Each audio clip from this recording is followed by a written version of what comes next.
ketika doa nampaknya tidak terjawab, terus ngapain gue? Saya tanya dahulu, di antara Bapak Ibu, ada tidak? Angkat tangan, bukan angkat handphone. Ya Allah. Angkat tangan. Siapa yang dalam hidupnya pernah bahwa doanya tidak dikabulkan oleh Tuhan sesuai dengan yang dikehendaki? Siapa?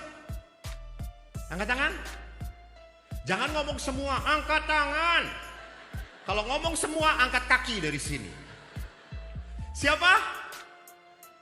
Syukur pada Allah 100%. Setuju? Setuju. Tapi Anda tetap berdoa atau tidak? Saya ulangi pertanyaannya. Ini sadar atau enggak ya? Siapa di antara Anda yang selama hidup Anda, dalam doa Anda pernah merasakan bahwa doanya tidak dikabulkan oleh Tuhan sesuai dengan yang saya mau? Angkat tangan. 100%. Tapi Anda tetap berdoa. Syukur kepada Allah. Karena apa? Ada juga orang-orang yang ngambek, malas berdoa. Ngapain? Sudah minta capek-capek. Bukan hanya berbisik, Romo. Berisik saya pada Tuhan.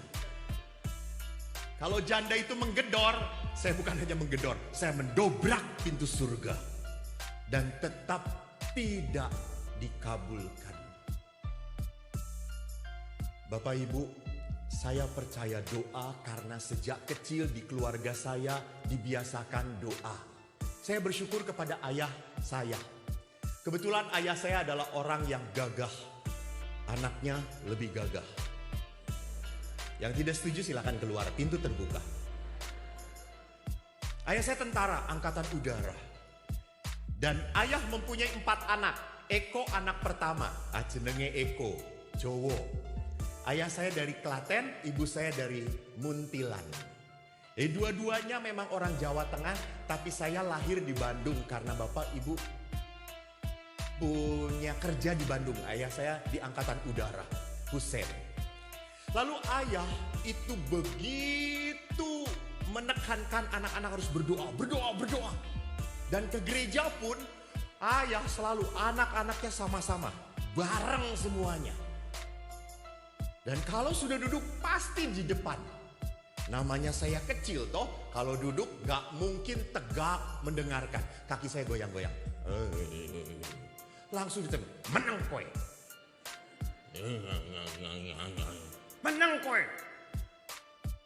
Gak ngerti Romone ngomong apa. Wes rungoki wae. Podo aku yo ora ngerti. Jadi walaupun ayah banyak tidak mengerti khotbah pastor apa, tetapi tetap ke gereja. Itu iman yang setia. Itu iman yang berkenan pada Tuhan. Siapa yang ke gereja sukacita? Dan ada. Semua ke gereja. Neng dibu gereja itu semua. Tapi coba setelah ke gereja, semua sukacita. Yamca. Yamca.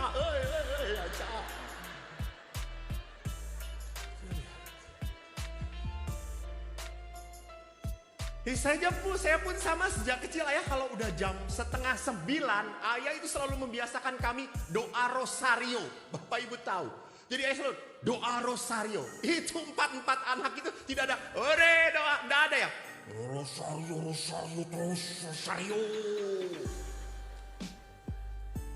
Tidak ada yang senang. Lalu kalau udah duduk berdoa, itulah kami. Namanya anak kecil toh, ingin cepet-cepet selesai kalau doa. Jadi kalau udah salam Maria bagian saya selalu Salam Maria penuh rahmat Tuhan sertamu, terpujilah di antara wanita dan terpujilah buat tubuhnya. Lalu adik saya jawab, Santa Maria Bunda Allah, doakanlah kami yang berdosa ini. Lalu gantian, Salam Maria penuh rahmat Tuhan sertamu. Kita jengkel kalau udah bagian ayah. Karena ayah itu sangat mencintai Bunda Maria. Dan ayah berdoa menutup mata saudara-saudara. Mungkin dia membayangkan wanita. Ya pasti nama Maria, jenenge Maria kok ya. Lalu ayah selalu, Salam penuh rahmat. Tuh, kita tuh anak, cepet. Jadi buah tubuh, kalau udah sampai buah tubuhmu Yesus, kita langsung Santa Maria Bunda Allah doakanlah kami. Jadi apa yang saya maksudkan, doa memang seperti sesuatu yang berat bagi kita. Gak otomatis, maka harus dibiasakan, harus didisiplinkan. Maka saking disiplinnya, kami pun sama setiap malam kalau keluarga itu selalu makan bersama. Malam, kalau pagi tidak bisa. Karena pagi sekolah, siang pulangnya tidak sama-sama. Tapi kalau udah malam, saya selalu mengatakan makan sama. Dan kami itu keluarga sejahtera. Jadi setiap makan selalu sayurnya bayam. Maka sekarang saya asam urat. Bendino bayam gitu. Dan Bapak mengatakan bayam enak le, sehat. Kurang pengetahuan tentang kesehatan. Dan di samping bayam, ibu selalu ngasih tempe. Setia tempe menemani kami. Maka kalau makan kita sudah tempe gitu. Maka suatu malam kita doa makan, tiba-tiba adik saya yang bungsu, perempuan dia bro. Wah, lihat seperti biasa, konsisten. Sayur ibu. Lalu dia berkata kepada ayah, aku yang berdoa. Lalu ayah kaget karena ini anak bungsu. Wah, dek, kamu berdoa? Ya ayah, saya yang berdoa. Hebat kamu dek. Eko, lihat adikmu aja berani berdoa, kamu sing gede ragelem doa piye kowe? Lalu saya diam. Saya tahu ini pasti aneh-aneh doa adik saya. Karena yang paling bandel adik saya. Lalu tiba-tiba setelah itu dia, ayah, ibu, kakak, mari kita berdoa. Kesopan berdoa amin. Tuhan tempel lagi.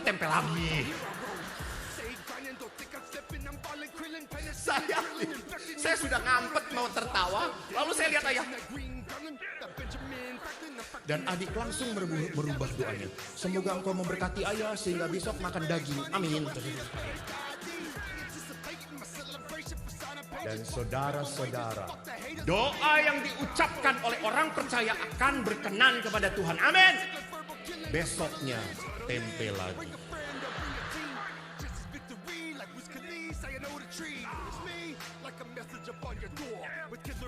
Jadi bapak ibu yang terkasih, rupanya doa itu tidak simpel, tidak mudah. Jangan pikir kalau Anda sudah memberi persembahan kepada Tuhan, ini lelang hari ini untuk gereja, untuk komunitas kasih, KI, engkau gusti ngei, gede be aku gitu ya. Be aku, tidak otomatis. Tidak perlu. Berikan kepada Tuhan dan Tuhan akan memberikan berkat lebih melimpah pada Anda. Haleluya. Saya tidak bisa menjamin, jangan katakan amin. Karena nanti Anda minta pertanggungjawaban pada saya. Jadi apa yang saya mau perlihatkan di sini? Bagaimana doa itu nampaknya tidak terjawab dan tidak sesuai dengan Injil yang tertulis dalam Injil Matius. Di dalam Injil Matius berkata, mintalah maka akan, carilah maka akan, ketuklah maka akan, pintu akan dibuka. Karena setiap orang yang meminta menerima, setiap orang yang mencari mendapat, setiap orang yang mengetuk, pintu dibuka. Adakah seorang daripadamu yang memberi batu kepada anaknya jika ia meminta roti? Atau memberi ular jika ia meminta ikan? Jadi jika kamu yang jahat tahu memberi pemberian yang baik kepada anak-anakmu, apalagi Bapamu yang di surga, ia akan memberikan yang baik kepada mereka yang meminta kepadanya. Memberi yang baik kepada mereka yang meminta kepadanya. Bapak Ibu perhatikan tadi. Memberikan yang baik, bukan memberikan yang mereka minta. Perhatikan di sini, memberikan yang baik.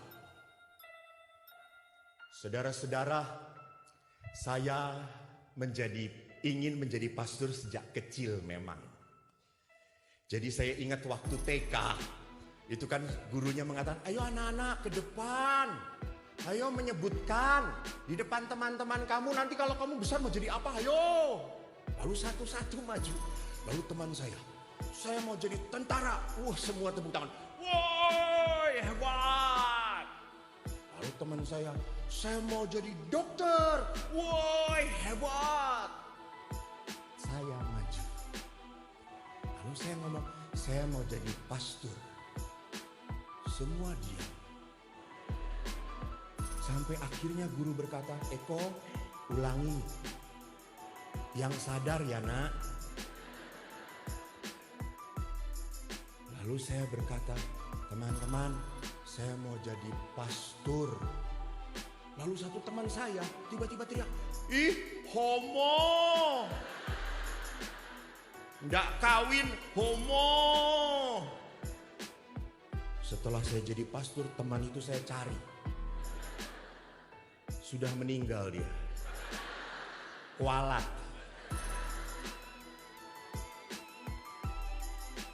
Saya sejak kecil mau jadi pastor, rupanya baru sadar kenapa tumbuh keinginan menjadi pastor.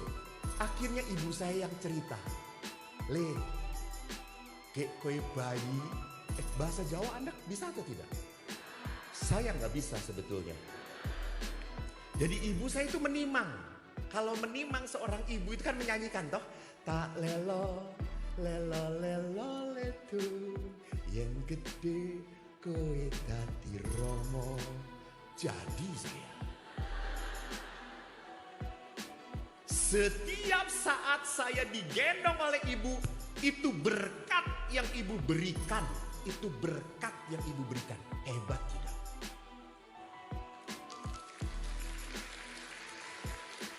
Jadi ibu-ibu sekarang menyedihkan. Karena ibu-ibu sekarang sudah jarang menggendong bayinya. Siapa? Susternya. Dan susternya memberi berkat apa? Nyonya, repot nih, anak ini selalu nangis, Nyonya. Menyebalkan, Nyonya. Ini berkatnya, lihat. Jadi kalau anak makin besar makin menyebalkan, diberkatinya salah. Yang kedua, kesaksian bahwa doa orang tua itu sangat mujarab adalah kesaksian mama dari Uskup Bandung. Anda kenal Uskup Bandung? Yang paling ganteng, masih muda, Monsinyur Antonius Subianto Benyamin. Masih muda dia, coba cari di Google. Dia adalah sekretaris KWI. Dia itu teman saya sejak kecil. Cuma kita beda nasib. Dia berkenan di mata Vatikan sehingga jadi uskup. Saya berkenan di mata Tuhan. Sehingga saya ada di depan Anda untuk menobatkan Anda. Dan kalau Anda tidak bertobat, ya saya yang bertobat kalau begitu. Ibu Monsinyur ini rupanya memberi kesaksian bahwa memang sejak kecil dia ingin punya anak menjadi uskup. Dia doakan anaknya supaya menjadi uskup. Sampai pernah Uskup Bandung yang masih hidup, dia datengin. Monsinyur, saya itu tiap hari berdoa. Lalu Monsinyur, doanya apa? Begini ya Monsinyur, sekarang kan jadi pastor ya. Saya tuh selalu berdoa supaya anak saya jadi uskup, Monsinyur. Lalu uskup langsung diem begini. Gak menjawab lagi. Lalu si ibu ini pergi. Ya sudah ya Monsinyur ya, doakan ya supaya anak saya jadi uskup ya. Dia datang kepada anaknya yang sudah pastor. Dulu Pastor Anton. Mama ngomong apa sama uskup sampai merah kayak gitu, marah gitu. Saya mah cuma ngomong supaya nanti anak saya jadi uskup, kamu tuh jadi uskup. Mama, saya bisa jadi uskup kalau itu uskup mati.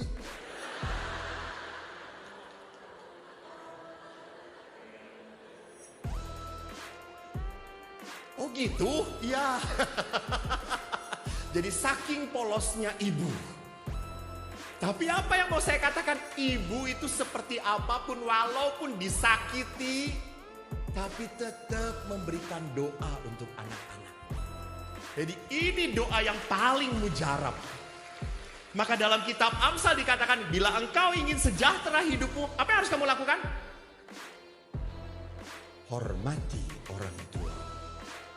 Bahkan di dalam 10 perintah Allah pun dikatakan demikian. Hormati orang tuamu. Berapa di sini yang sudah lama tidak pernah mendoakan orang tuanya yang sudah meninggal?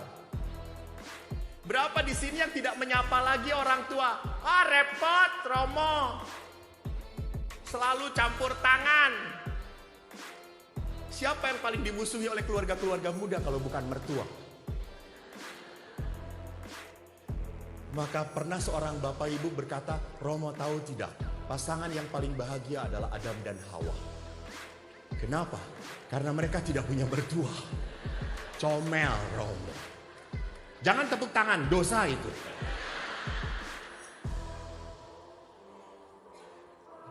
Maka Bapak Ibu, mari kita sekarang perhatikan, doa adalah kepercayaan kepada Allah bahwa Ia akan memberikan yang baik kepada kita. Sekarang kita lihat Katekismus Gereja Katolik nomor 2559 mengatakan apa? Doa adalah mengangkat jiwa kepada Tuhan atau suatu permohonan kepada Tuhan demi hal-hal yang baik. Jadi sama toh. Jadi tadi di dalam Injil Matius, aku akan memberikan hal yang baik. Dalam katekismus pun sama, bahwa kita berdoa untuk hal-hal yang baik, betul. Gak mungkin orang berdoa, Tuhan, semoga nanti pulang di sini saya celaka, Tuhan. Masuk rumah sakit sehingga orang-orang ngunjungin saya. Sakit orang itu. Jadi orang selalu berdoa untuk hal yang baik, betul. Tapi pertanyaannya, yang baik menurut siapa?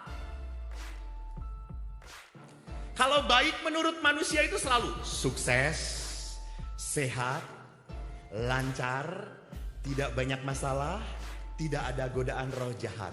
Betul? Itu sukses manusia. Itu baiknya manusia. Tapi baiknya menurut Tuhan belum tentu seperti itu. Tolong Bapak Ibu ingat, Tuhan ada bukan untuk menyenangkan manusia. Ingat itu. Jadi Tuhan itu ada dalam hidup kita bukan untuk menyenangkan saya. Tidak. Terbalik. Allah menciptakan manusia supaya menjadi alat di tangan Tuhan. Jadi bukan Allah menciptakan manusia supaya manusia memperalat Tuhan. Halo? Tidak. Karena Tuhan kalau mendengarkan semua doa, pening. You know pening? Saya ditanya, Romo sekarang tinggal di mana? Saya tinggal di... Jadi perhatikan, saya itu harus sadar bahwa Tuhan menciptakan manusia untuk Tuhan. Bukan Tuhan untuk saya. Untuk memuaskan saya. Untuk menyenangkan saya. Tidak. Di sini lihat, demi hal yang baik. Hal yang baik itu menurut Tuhan. Dan kita harus sadar, dari mana kita berbicara kalau kita berdoa. Kalau kita meminta hal yang baik, dari tempat mana kita berdoa? Apakah kita dari kesombongan? Kita lebih tahu hidup kita daripada Tuhan. Tolong. Maka saya suka sedih kalau ada orang tua yang ngatur-ngatur anaknya. Karena kalau sudah kles, larinya kepada siapa? Pastor. Dalam keluarga itu aneh. Keluarga bermasalah lari ke pastor. Keluarga enak gak ngajak pastor. Pernah suatu saat istri si ibu marah dengan anaknya. Anaknya pinter. Anaknya itu saking pinternya, dia mau masuk, kebetulan banyak di sini lukisan, seni rupa ITB. Dan ibunya ingin dia masuk kedokteran Unpad. Itu ngotot terus, kamu harus masuk ke dokteran. Dokter itu, nak, kamu pinter, nanti kamu laku. Mas, saya ingin jadi seni rupawan, mas, saya suka ngelukis, mas. Halah, arep dadi opo kowe? Nanti kalau besar kamu ngelukis jalan raya kaya ngono. Di Indonesia itu belum jelas. Nggak, pokoknya saya mau ini. Lalu akhirnya datanglah kepada saya bertiga dengan suaminya. Baru datang bapak, ibu dengan anak ini langsung debat. Anaknya perempuan, rame. Dan saya lucu lihat bapaknya. Lalu saya tanya, lah pendapat bapak bagaimana? Itu lucu pendapat bapak. Ya bagaimana Tuhan saja. Terus saya tanya, bapak pernah tanya Tuhan? Belum. Lalu akhirnya saya ngomong begitu, setelah saya capek ngomong, apa yang terjadi? Ibunya ngotot, anaknya ngotot. Akhirnya saya bingung. Terus saya berkata, apa? Yuk kita berdoa. Kebetulan di rumah retret saya itu ada ruang doa di bawah tanah. Dan di situ ada Yesus yang tanpa tangan. Dan di bawah tertulis, kamulah tanganku. Lalu ada tabernakel. Kita berdoa. Terus saya berkata, Tuhan, saya bingung. Di dalam hati gak ngomong. Ibunya keras kepala, anaknya keras kepala, ibunya lebih keras lagi Tuhan. Silahkan Tuhan, apapun yang kau kehendaki, tunjukkan pada mereka. Lalu saya hanya puji-pujian, hanya bernyanyi. Sampai akhirnya satu titik saya berkata, lembutkan hati mereka. Setelah selesai doa kurang lebih 1/4 jam, tidak lama. Setelah itu saya suka cita karena wajah ibunya mulai tersenyum. Wajah anaknya mulai tersenyum. Wah mantap nih. Tuhan memang dahsyat you know. Lalu kita duduk lagi. Bagaimana? Nah Romo, setelah saya berdoa Romo, si anaknya. Saya nanti kalau lulus SMA tetap mau masuk seni rupa ITB Romo. Senyum saya yang tadinya lebar turun sedikit. Lalu saya pada ibu. Ibu, bagaimana dengan ibu? Ibu sudah mendengar tadi dari doa anak dan anak langsung ngomong begini. Ibu bagaimana? Romo, setelah saya berdoa dan merenungkan diri saya, merenungkan anak saya mengikuti kehendak Tuhan. Saya ingin anak saya menjadi dokter Romo.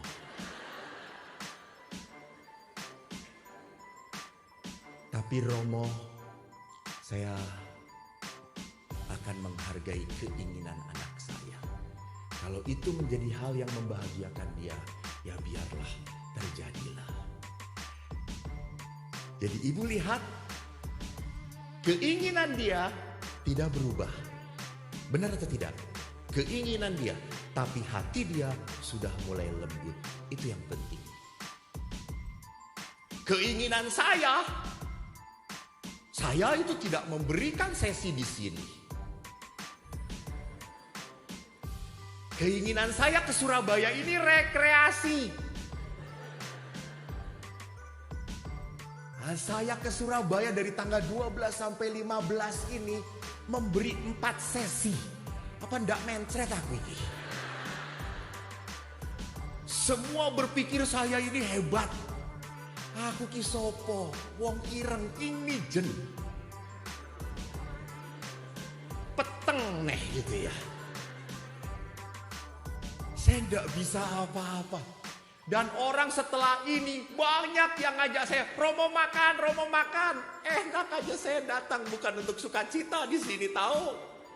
Saya jujur saja ke Surabaya penuh duka cita. Tapi akhirnya kalau Tuhan, kalau Engkau mau saya mewartakan untuk orang Surabaya, ya sudah terjadilah. You know, lihat wajah saya. Keinginan saya rekreasi, hati saya hadir untuk mencintai Anda.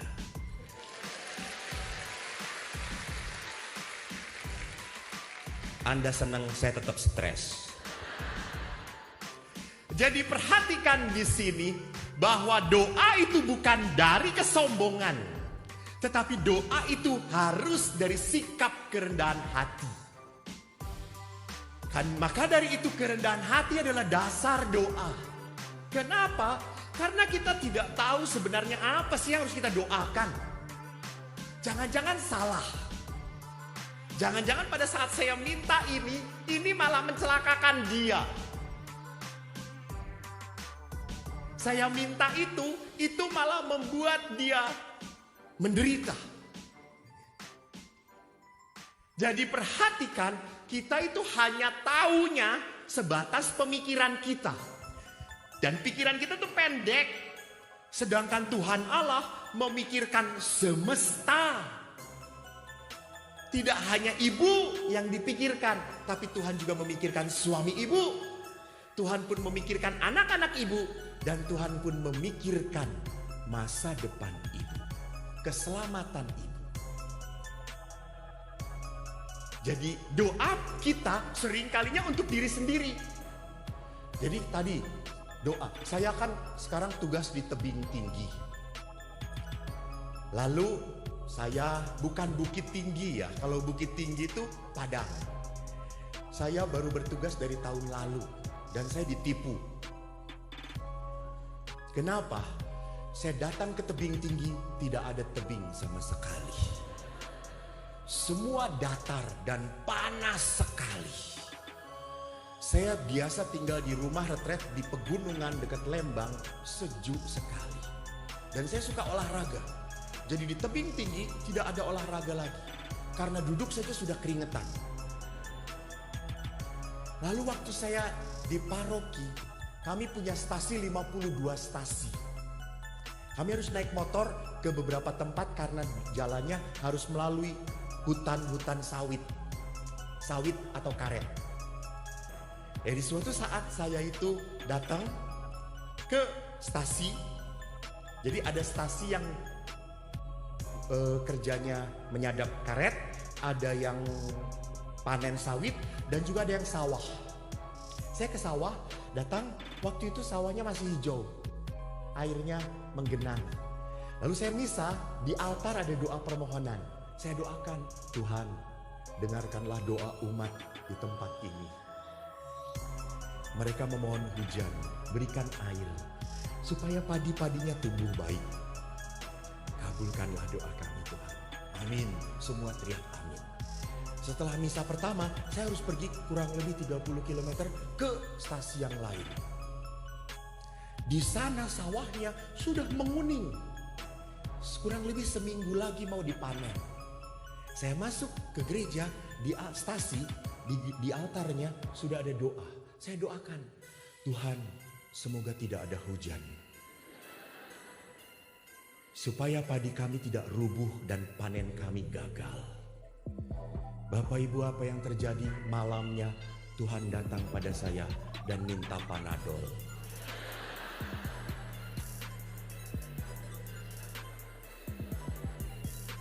Jadi saya yakin di sini banyak romo saudara-saudara, banyak suster. Kalau romo-romo di sini bisa menghadirkan Tuhan, di sini Surabaya, lalu Anda diberi kesempatan untuk memohon kepada Tuhan, saya yakin 100% besok Tuhan gantung diri. Awang 2000 yang datang permohonannya 10.000. Jadi lihat, doa kita selalu mengarah pada siapa? Gue. Untuk saya. Dan mari kita lihat di sini. Di situ kita tidak rendah hati. Aduh, ini kenapa maju? Saya terlalu melihat ke atas. Doa merupakan ungkapan jiwa kita yang mengakui kebesaran Tuhan dan keterbatasan kita. Jadi doa itu harusnya bukan mengedepankan apa yang saya mau, tapi apa yang Tuhan mau. Kenapa? Karena saya terbatas tadi. Mungkin bagi saya saat itu baik. Tapi untuk perjalanan yang panjang tidak baik. Seorang ibu meminta saya supaya anaknya punya jodoh. Mintanya kepada siapa lagi? Pastor. Lalu saya doakan, oke Bu, kita berdoa. Memang anaknya, anaknya sudah hampir di usia-usia yang rawan. Kalau perempuan udah 27, 30, itu kan sudah di sale di sini. Sale. Diskon nih, diskon. Beli satu dapat dua gitu. Terus saya tanya, yang satu apa Mbak? Penderitaan gitu.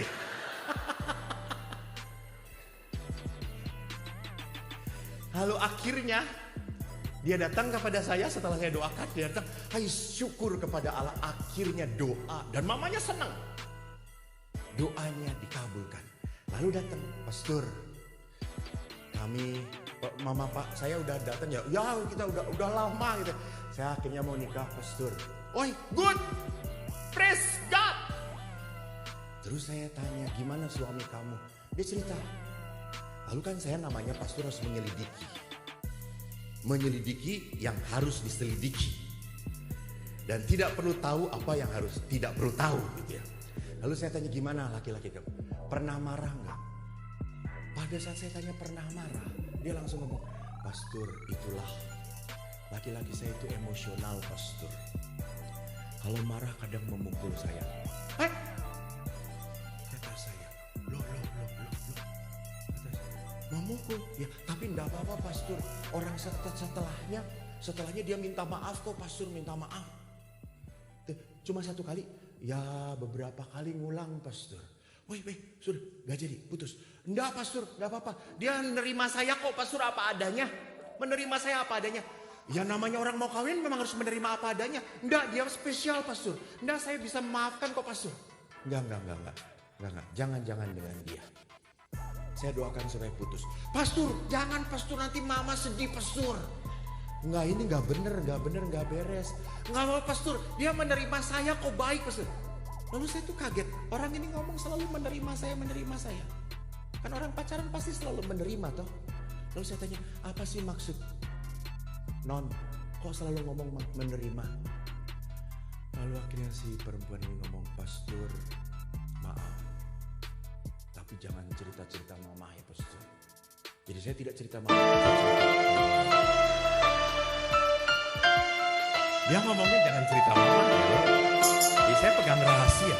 Dan mamanya pasti tidak ada di sini.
Dia juga maha sempurna. Doa menurut Santo Thomas Aquinas adalah apa? Untuk mempersiapkan sikap hati kita untuk menerima apa yang kita minta. Jadi kalau permohonan kita sesuai dengan kehendak Allah, maka yang kita minta selalu melahirkan kesyukuran.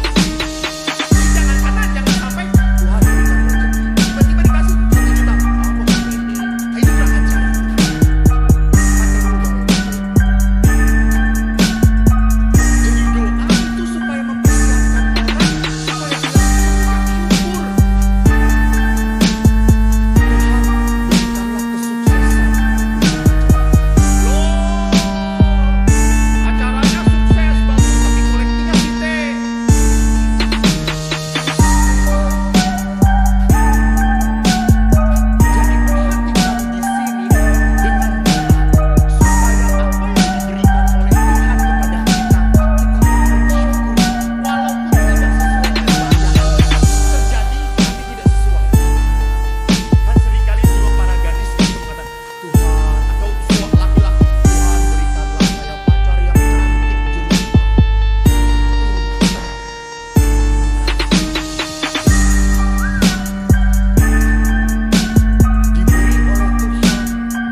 Merubah Tuhan. Justru Tuhan yang mengubah kita. Ini harus kita tekankan di dalam spiritualitas doa kita. Kenapa? Karena kita sekali lagi harus sadar. Do it big non-stop. Starving artists on the bottom, dreaming for the top. Like do it big non-stop. We was hungry for a meal, now a meal is what we got. Cause we do it big non-stop. Middle fingers to the sky like motherfucker cop, bitch. We do it big non-stop. We still keep it gutter from the bottom to the top. Try to stop me, you Photoshop me, the beat is closed. Got me central host, the workaholic, so here I rose. Stay grinding, don't think I'm slipping. I'm balling, krillin', penicillin, drilling, infecting you with Komodo venom. Washed up denim, I'm chasing that green gunnin'. That Benjamin Franklin, the Franklin, that turtle animator. Devastated, say I'm overrated. I see 17 with underage money, yo, I need a fake ID. I anticipating my celebration for signing pages. Fuck minimum wages and fuck the haters for being haters. Bravo, Gator, and Crucifix, doing the mix. Shit about to get sick like verbal killings of Brother Lynch. Huddle in, bring a friend or bring a team. Just as victory, like Wiz Khalifa, say I know the tree. It's me, like a message up on your door. With killer instincts, I'm about to go full war. Do it big non-stop. Starving artists on the bottom, dreaming for the top. Like do it big non-stop. We was hungry for a meal, now a meal is what we got. Cause we do it big non-stop. Middle fingers to the sky like motherfucker cop, bitch. We do it big non-stop. We still keep it gutter from the bottom to the top.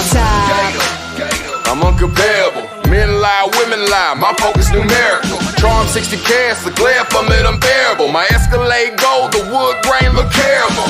All cash, credit score unrepairable. Gone off that Patron, club spinning like a carousel. I remember when women treated me terrible. Now they all smiles, the last laugh hysterical. I do it big non-stop, got the 30 round extended in the 17 Glock. Disrespect I don't tolerate. Hate me if you want, but you better never contemplate. Don't blame me for decisions your baby mama made. She played you like a game, but I don't need you to commentate. I'm a beast unleashed on them. I never speak on them. I feast on them. Do it big, non-stop. Starving artists on the bottom, dreaming for the top. Like, do it big, non-stop. We was hungry for a meal, now a meal is what we got. Cause we do it big, non-stop. Middle fingers to the sky like motherfucker cop, bitch. We do it big, non-stop. We still keep it gutter from the bottom to the top. Do it big, non-stop. Starving artists on the bottom, dreaming for the top. Like, we do it big, non-stop. We was hungry for a meal, now a meal is what we got. Cause we do it big, non-stop. Middle fingers to the sky like motherfucker cop, bitch. We do it big, non-stop. We still keep it gutter from the bottom to the top. Sebentar, ini kita Katolik atau bukan? Aku jadi bingung ini. Doa sederhana dari Bunda Maria yang selalu diucapkan itu apa sih? Jangan ngomong itu dulu. Bunda Maria tahu diri. Dia coba angkat tangan saya beri salib. Bapak. Tepuk tangan. Terima kasih. Nanti salibnya saya kasih. Waktu kita bertemu. Nanti langsung. Aku sih.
Jadi itu gereja saya akan terbangun.